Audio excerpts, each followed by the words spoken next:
So, good morning guys. Kagigising lang po namin ni Zip. Si Zip umakyat na naman.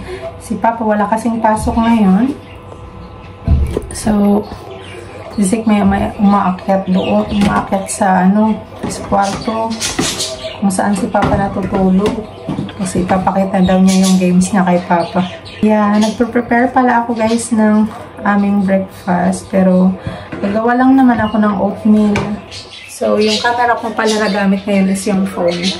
Kasi nag-charge ako dun sa GoPro na camera. So, oatmeal lang po ang ginagawa ko. Nilagyan ko siya guys ng full milk at saka banana.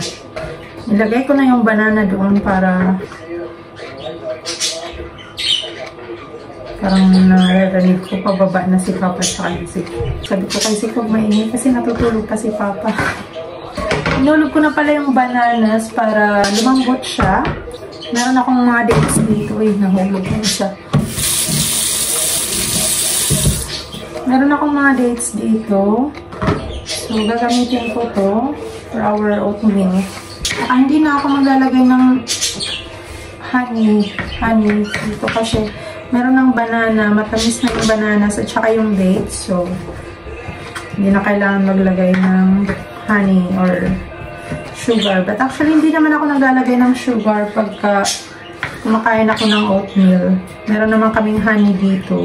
So, just in case, gusto kong mag-add ng sweetness sa aking oatmeal. So, oras pala dito guys is 8:30.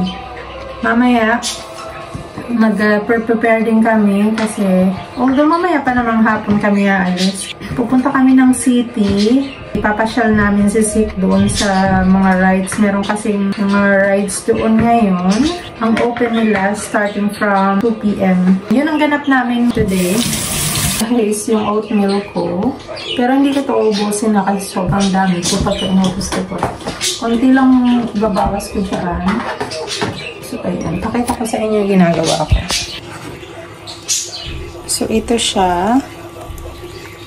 Gatas. Papakuluan ko lang at saka nilagyan ko na siya ng hinog na saging at saka dates. So, actually, dapat nga halu-haluin ko lang po siya kasi pagka hinayaan mo siyang ganyan, parang stagnant lang.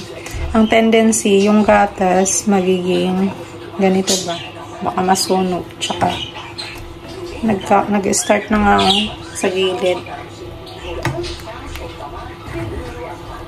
So, mix lang natin siya hanggang sa...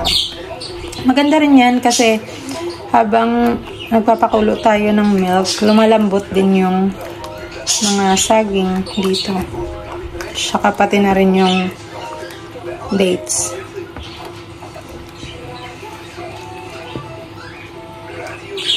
So, ayan. Si Papa tulog pa. Kasi andun sa taas. Sabi ko, huwag mong disturban si Papa kasi natutulog. Bukas kasi papasok na naman yun. Pero ilang araw lang ulit at saka magkaka-off day na naman siya by Tuesday and Wednesday ata. If I'm not mistaken. But yeah.